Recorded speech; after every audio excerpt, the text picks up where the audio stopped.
दोन printed piece आणि एक प्लेन पीसपासून आज आपण एक बॅग तयार करणार आहोत। या प्रिंटेड पीसची रुंदी 18 इंच आणि उंची 8.5 इंच आहे। प्लेन पीसची रुंदी 18 इंच आणि लांबी 15 इंच घेतलेली आहे। आता आपण हे पीस अशा प्रकारे सुलट एकमेकांवरती ठेवून हा एक पीस असा जोडून घ्यायचा आणि दुसरा पीस या सुलट भागावरती ठेवून शिलाई करून घ्यायची। दोन्ही पीसला आता आपण शिलाई करून दाबटीप पण घालून घेतलेले आहे त्यावरती आणि हे तिन्ही पीस आता एकत्र जोडून घेतलेले आहेत।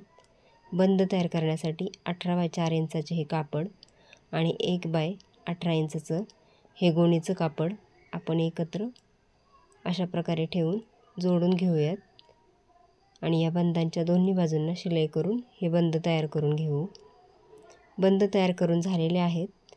आता आपण हे कापड आणि गोणी त्याच आकारात कापडाच्या कट करून घेतलेली आहे। तांदळाची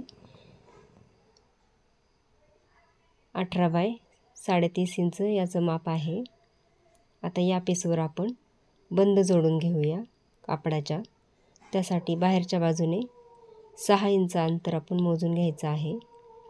या बाजूने 6 इंच अंतर आणि दुसऱ्या बाजूने पण 6 इंच अंतर मोजून आपण हे दोन्ही बंद जोडून घेऊया।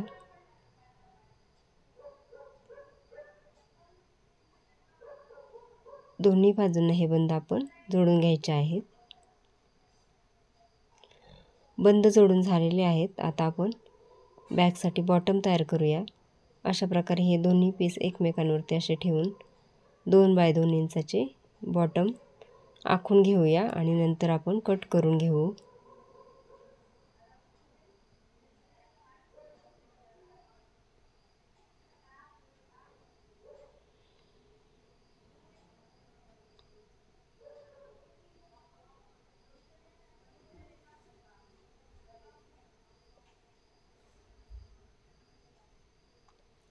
आता हे दोन्ही बॉटम आपण कट करून घ्यायचे आहेत। बॉटम आपले कट करून झालेले आहेत आणि आपण आता हा सुलट भाग आपण गोणीचा वरती ठेवायचा आणि या सुलट भागावरती कापडाचा पण सुलट भाग टाकायचा। बंद आतमध्ये ठेवून आपण याला पिनअप करून घेऊया आणि पूर्ण भागाला शिलाई करून घ्यायची आहे आणि थोडासा भाग आपण बॅग बाहेर काढण्यासाठी शिवायचा ठेवायचा आहे। आता या पूर्ण भागावर शिलाई करून घेतलेली आहे आणि थोडासा भाग आपण शिवायचा ठेवलेला आहे। गोणीच्या कापडाचे हे बॉटम आपण कट करून घेऊया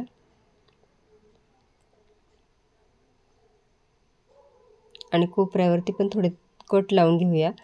त्यामुळे आपली बॅग सुलट केल्यानंतर त्याचा शेप व्यवस्थित येईल।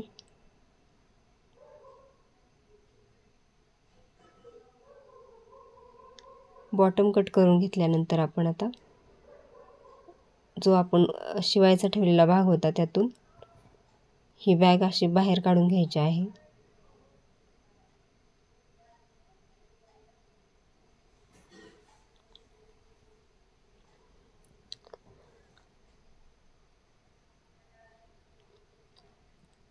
बॅग बाहेर काढून घेतल्यानंतर आता आपण हा भाग थोडासा फोल्ड करून त्यावरती शिलाई करून पूर्ण भागावर दाबटीप घालून घ्यायची। आता आपण यावरती दाबटीप घालून घेतलेली आहे आणि साईडच्या या दोन्ही भागांना आपण आता शिलाई करून घेऊया। आपले आता हे दोन्ही भाग साईडचे जोडून झालेले आहेत। आता आपण बॉटमची शिलाई करूया। अशा प्रकारे बॉटम पकडून आपण त्यावरती दोनदा शिलाई करून घ्यायची आहे। आता या बॉटमच्या भागाला पण आपली व्यवस्थित शिलाई करून झालेली आहे। आता आपण ही बॅग सुलट करून घेऊया।